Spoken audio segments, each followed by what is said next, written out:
Aunty, वो pot कितने का है? मैं आपको आंटी किस एंगल से नजर आ रही हूँ? I am so sorry. बहन जी, वो पॉट कितने का है? मुझे नहीं मालूम कितने का है। अबे एटीट्यूड तो ऐसे दिखा रही है जैसे कहीं की तोप हो। चुपचाप उसका रेट बता। मुझे लगता है ना तुम दोनों के स्क्रू ढीले हो गए, इसलिए कुछ भी अनाप शनाप बके जा रहे हो। सतीश, एक सेकंड बैक करना मेरा। अबे बदतमीज लड़की, तेरे पास जरा सी भी तमीज नहीं है क्या? तुझे ये नहीं पता कि अपने कस्टमर से किस तरीके से बात की जाती है? तुम्हारी हिम्मत कैसे है मुझ पे हाथ उठाने की? पागल हो गई हो क्या तुम? क्यों बहन जी, एक बार में समझ नहीं आता? हानी मैं तो कहता हूँ ना, एक थप्पड़ और लगा इसे। अरे सतीश रुक जा यार, इतना ज्यादा गुस्सा करने की जरूरत नहीं है। अबे ओ गवार, एक बात बता, वो ब्लू वाला और वो व्हाइट वाला पॉट कितने का है? जब मैंने आपको बोल दिया कि मुझे नहीं मालूम है इनके क्या रेट हैं, उसके बावजूद आप मुझसे पूछे जा रहे हैं बार बार। और जो आपने मुझ पे हाथ उठाया ना, आप जानती नहीं है इसकी वजह से आपके साथ क्या हो सकता है। यार हनी, मुझे एक बात समझ नहीं आ रही है। ये नर्सरी इसकी है, ये कस्टमरों के साथ कैसे डील करती होगी? इसको तो यहाँ का रेट ही नहीं मालूम है। देखिए, आप लोगों की बदतमीजी ना हद पार कर रही है। अब फिर से अगर आपने मेरे साथ बदतमीजी की ना, तो आपके लिए अच्छा नहीं होगा। अबे ओ, सबसे पहले ना अपनी उंगली नीचे कर। 2 मिनट में तेरी उंगली तोड़ के तेरे हाथ में रख दूंगी, समझी ना? और वैसे भी इतनी बदतमीजी की जा रही है तो हमसे, तुझे पता भी है कि हम दोनों कौन है, कितने अमीर हैं हम लोग। अगर हम तुझे अपने बारे में बता देंगे ना, तो तेरे पैरों तले जमीन खिसक जाएगी। तो थोड़ा तमीज से बात कर। और वैसे भी हम इससे पॉट मांग क्यों रहे हैं? एक काम करते हैं ना, छीन लेते हैं पॉट, वैसे भी हमारा क्या ही उखाड़ लेगी। चल। कहा ना हाथ नहीं लगाना, हाथ पीछे रखो। मैंने तुम्हें बोल दिया ना, यहाँ पे किसी भी चीज को हाथ नहीं लगाना है। इनफैक्ट मुझे यहाँ पे किसी चीज के रेट नहीं पता है। बार बार तुम मुझसे पूछ रहे हो, लेकिन मैं ना तुम लोग को यहाँ पे कोई चीज हाथ भी नहीं लगाने दूंगी। क्यों? ये दुकान झुंझुना बजाने के लिए खोल रखा है? हाँ, mind your language. Oh hello, पहले तो अपनी वर्डिंग्स क्लियर कर, समझी ना? हाई बड़ी माइंड योर लैंग्वेज वाली। इंग्लिश आती नहीं है तो इंग्लिश बोलने की जरूरत भी नहीं है हमारे सामने। हिंदी बोलेंगे ना तभी हम समझ जाएंगे। तुम मुझे मत सिखाओ लैंग्वेज, तुम अपना काम करो जाके। ओ मैडम, हमें ना काम करने की जरूरत नहीं तेरी तरह। हम लोग बहुत अमीर हैं, हम बैठे बैठे खा सकते हैं। मेरे भैया बहुत ज्यादा अमीर हैं। अरे हमारे घर में ना 10-20 नौकर चाकर है, बड़ी बड़ी गाड़ियां हैं और बहुत बड़ा बंगला है हमारे पास। अरे बहुत पैसे हमारे पास। अगर हम पूरी जिंदगी भी नहीं कमाएंगे ना, तब भी आराम से बैठ के ऐश कर सकते हैं। अरे हम लोग जितना पैसा खर्च करें उतना कम है हमारे लिए। मुझे लगता है ना कि जिस स्कूल में तुम पढ़ने जाती होगी ना, वहाँ पे तुमने इंग्लिश तो सीख ली होगी, लेकिन तुमने शायद तमीज नहीं सीखी होगी कि लोगों के साथ बिहेव किस तरीके से किया जाता है। इनफैक्ट तुम्हारे पेरेंट्स ने तुम्हें संस्कार नहीं दिए, लगता है। तुम जैसे बच्चों को ना पेरेंट्स ने बिगाड़ के रखा हुआ है। अपने बच्चों को अच्छे स्कूल में तो भेजते हैं, लेकिन उनके बच्चे स्कूल से मैनर्स नहीं, सिर्फ मिसबिहेव करना सीख कर आते हैं। How dare you! तेरी हिम्मत कैसी मेरे पेरेंट्स के ऊपर जाने की? अपना औकात मेरा समझी ना? अपनी जुबान से मेरे माँ बाप का नाम मत ले। आई बात समझ में तेरी? गवार कहेगी। अरे क्या फोन में लगी हुई है? हाँ? Oh my God, iPhone! Satish, इसकी शक्ल देख के लगता नहीं है कि इसके पास आईफोन होगा। ये फोन तू कहीं से चोरी करके लाई है क्या? क्योंकि तेरी औकात के हिसाब से लगता है कि तू तो एक कीपैड वाला फोन भी डिजर्व नहीं करती। और साड़ी देखो इसकी, साड़ी मंगल बाजार से खरीदी है और फोन चला रही है आईफोन। अरे जितना पैसा तूने इस फोन में इन्वेस्ट किया है, उतना पैसा अपनी ड्रेसिंग सेंस में इन्वेस्ट कर लेती, थोड़े कपड़े ले लेती अच्छे से। तुमने मेरा फोन क्यों छीना? लाओ मेरा फोन वापस दो। बदतमीजी की हद हो गई है, कभी फोन छीन रही हो, कभी थप्पड़ मार रही हो। बेवकूफ हो गया तुम दोनों। अच्छा, हम दोनों बदतमीजी कर रहे हैं तेरे साथ? अगर तू चुपचाप से इन पॉट्स के रेट बता देती ना हमें, तो हम लोग यहाँ से खरीद के कब के निकल चुके होते। लेकिन नहीं, तुम जैसे गरीबों की ना फितरत ही होती है हम जैसे अमीरों के मुंह लगने की। अब मुंह लग लिया, मजा आ गया होगा ना तेरे को? वैसे एक बात बताऊं, तू जानती है कि हमारे पास कितना ज्यादा पैसा है? इतना ज्यादा पैसा है कि तेरे पूरे खानदान को ना यहाँ खड़े खड़े चुटकियों में खरीद सकती हूँ। तो मेरे से ना सोच समझ के उलझी हो, और जितना बोल रही हो उतना कर। चुपचाप से ना इन पॉट्स के रेट बता। और तू जानती है मेरे भैया ना इस शहर के IAS ऑफिसर के राइट हैंड है। अच्छा, क्या नाम है तुम्हारे भाई का? क्यों? मैं अपने भाई का नाम क्यों बताऊं तुझे? ताकि तू मेरे भाई पे कोई इल्जाम लगा के उन्हें फंसवा दे। पागल समझ रखा है तूने मुझे? तो तुम्हारा भाई एक अच्छे ओहदे पे काम करता है, तो इसका मतलब ये है कि तुम किसी के साथ भी मिसबिहेव करोगी, बदतमीजी करने पे उतार आओगी। हाँ, करूंगी तेरे साथ बदतमीजी। तेरे जो बस की हो ना तू वो कर ले, मैं भी तो देखूं तू क्या कर सकती है। और हम दोनों से ना इज्जत से बात कर, समझी ना? कहाँ रह गया? कोई और भी आ रहा है हमारे एंटरटेनमेंट के लिए? सुन मेरी बात, इतने देर से चुप हो ना, इसका मतलब ये नहीं कि मुझे बात करने नहीं आता। तू ना एक काम कर, सामान उठा ले, मैं देखता हूँ ये क्या करेगी। हाँ सतीश, तू ना बिल्कुल ठीक बोल रहा है। इससे बहस करने का कोई फायदा नहीं है। उठा लेते हैं पॉट सीधा। हाथ पीछे करो।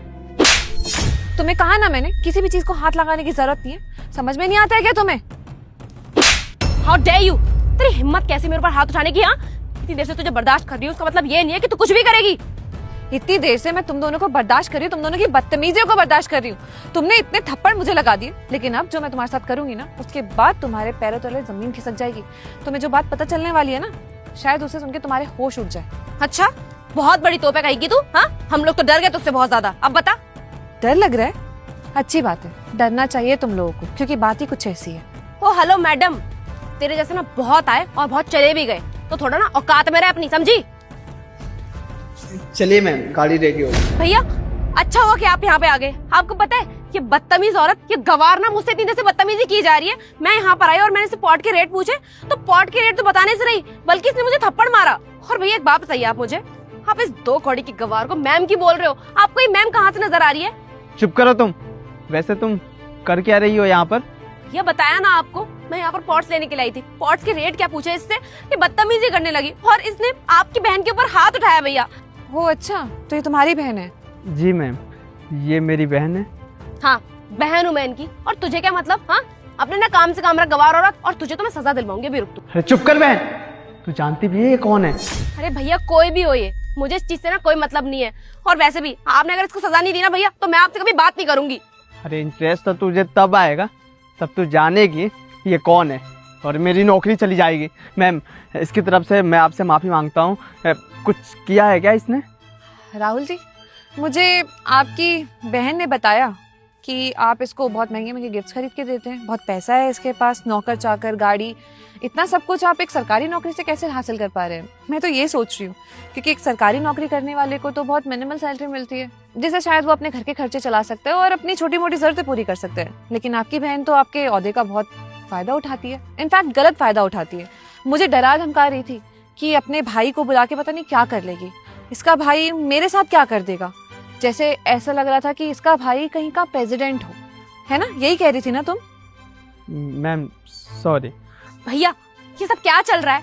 आप इसको सॉरी क्यों बोल रहे हो और मैम क्यों बोल रहे हो? है कौन ये? बकवास बंद कर अपनी। ये यहाँ के IAS ऑफिसर है, समझे? क्या IAS ऑफिसर? जी हाँ, बिल्कुल सही सुना आपने, IPS ऑफिसर ज्योति सिंह।